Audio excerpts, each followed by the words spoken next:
The year is 1917. World War I is raging. Millions are dying. A doctor in Vienna is about to commit what looks like the perfect murder in a psychiatric asylum. His patient is strapped to a bed, trembling, begging. The doctor lifts a syringe, but it's not filled with medicine. It's filled with infected blood. Malaria. One of the deadliest diseases in human history. The patient already has syphilis eating through his brain, and this doctor is about to make it worse. What happens next will either win him the Nobel Prize or prove he's the most dangerous man in medicine. But here's what they don't tell you. Before we talk about Julius Wagner-Jauregg, we need to talk about what syphilis actually did to people. And I need to warn you, this gets dark. Imagine this. You're a regular person. Maybe you made one mistake, one night, one moment of weakness. And now, 10 years later, you can't remember your children's names. The disease is eating your brain, literally. Spirochete bacteria are burrowing through your cerebral cortex like termites through wood. You have hallucinations, violent outbursts. Some patients believed they were made of glass and would shatter if touched. Others thought they were dead and refused to eat. And there was no cure. None. You just deteriorated. Until you forgot how to swallow. Until you forgot how to breathe. By the early 1900s, nearly 20% of psychiatric asylum patients were there because of neurosyphilis. Entire wings filled with people slowly losing their humanity. The medical establishment had tried everything. Mercury that poisoned patients faster than the disease, arsenic compounds that burned through veins, even drilling holes in skulls to release bad humors. Nothing worked. And then Julius Wagner-Jauregg noticed something strange. Wagner-Jauregg is a young doctor in Vienna, and he sees a patient with severe psychosis from syphilis. Terminal. Days to live. But then the patient catches erysipelas, a severe bacterial infection. High fever should have killed him. Instead, the psychosis improves. Dramatically, the fever breaks. The patient is still dying from syphilis, but his mind is clearer than it's been in months. Wagner-Jauregg watches the patient die 3 weeks later, but he can't forget what he saw. He starts digging through medical records, obsessively, and he finds them, dozens of cases scattered across centuries, medieval texts mentioning syphilis patients who recovered their reason after plague fevers. A case from 1750 where a patient improved after typhoid. Military records showing syphilitic soldiers who got better after malaria in the tropics. There's a pattern. It's faint, but it's there. High fevers were somehow reversing the irreversible. But here's the problem. Those infections were random, uncontrollable. Most patients just died from both diseases. Wagner-Jauregg needs something predictable, something he can control, something he can start and stop. He needs malaria. But we'll get to that. First, you need to understand what happened when he pitched this idea. Imagine going to a medical board in 1917 and saying, "I want to inject dying patients with one of history's deadliest diseases on purpose." They thought he was insane. You want to give them malaria? The disease that's killed more humans than any other pathogen in history? The thing that's devastated entire civilizations? Wagner-Jauregg's response was chilling in its simplicity. They're already dying. Syphilis is 100% fatal once it reaches the brain. Malaria, at least, we can treat with quinine.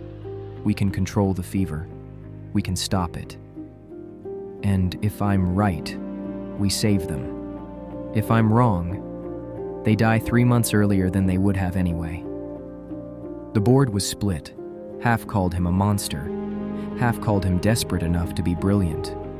But here's what pushed it over the edge. And this is the part that haunts me. The asylums were full, overflowing. Families were bankrupting themselves, keeping relatives in institutions. Patients were suffering for years with no hope. The suicide rate among neurosyphilis patients was catastrophic. The ethics were impossible. Do you let thousands die slowly and painfully when there's even a 5% chance this could work? Wagner-Jauregg got approval for a trial. 9 patients, all terminal, all volunteers. Though that word gets complicated when we're talking about people who literally cannot consent because their brains are rotting. June 1917. Patient 1. And what happens next will make you question everything you think you know about medical ethics. Wagner-Jauregg draws infected blood from a malaria patient returning from the Balkans front. Plasmodium vivax, a controllable strain. Not the deadliest, but enough to spike fevers to 104 to 106 degrees Fahrenheit. Patient 1 is a 37-year-old former engineer. Hasn't recognized his wife in 8 months. Violent episodes. Total memory loss. The injection takes seconds. Then they wait. Day 1. Nothing. Day 2. Nothing. Day 3. Mild fever. Day 4. The patient is shaking. 105 degrees Fahrenheit, sweating through sheets. The fever continues. Wagner-Jauregg monitors every hour. Too high and the patient dies of heat stroke. Too low and it won't work. Day 7. Something changes. The patient speaks, clearly. Asks where he is. Asks for his wife. She hasn't heard his voice in months. Oh no. Is he gonna be okay? Day 10. He remembers her name. I'm right here. I know. I know. Wagner-Jauregg lets the fever cycle 10 times over 3 weeks, then administers quinine to kill the malaria. The patient survives. Not just survives, improves. Dramatically. He's weak, emaciated from the fevers, but his mind is back. It worked. But here's where it gets complicated. Over the next decade, Wagner-Jauregg treats hundreds of patients. The results are impossible to ignore. 30 to 40% of neurosyphilis patients went into full remission. Another 30% showed significant improvement. Some returned to normal life, to their families, to their jobs. For a disease with a 100% fatality rate, this was a miracle. He wins the Nobel Prize in Medicine in 1927, first psychiatrist ever to receive it. But here's the part they glossed over at the ceremony. About 15% of patients died from the malaria itself. 15%. That's roughly 1 in 7 patients. Walked into his office with syphilis, died of malaria instead. So here's the question that keeps me up at night.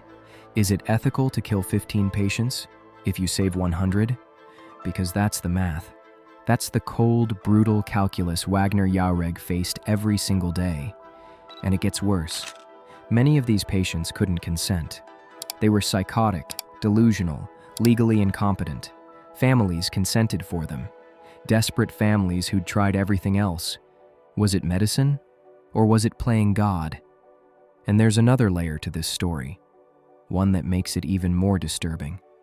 Julius Wagner-Jauregg didn't just fade into history as a controversial Nobel laureate.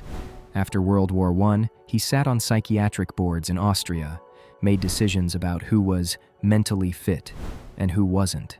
And when the Nazis rose to power, those same psychiatric institutions became, well, you know what they became.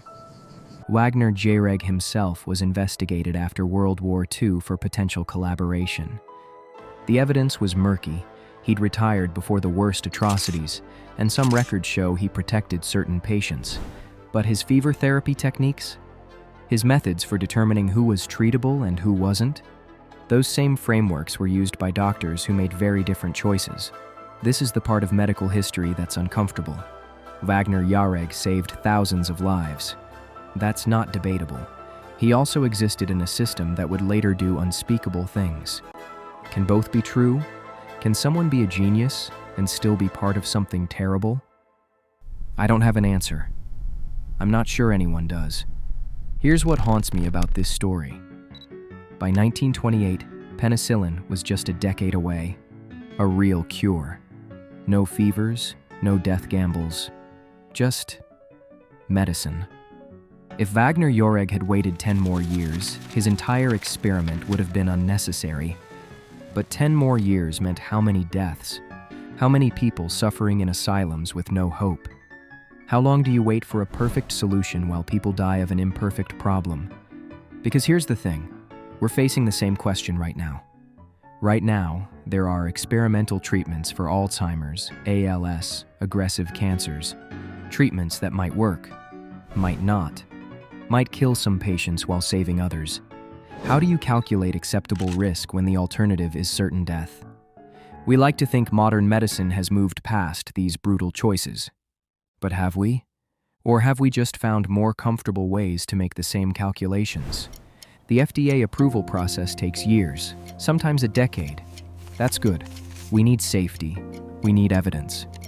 But how many people die waiting for approval? What's the ethical equation there?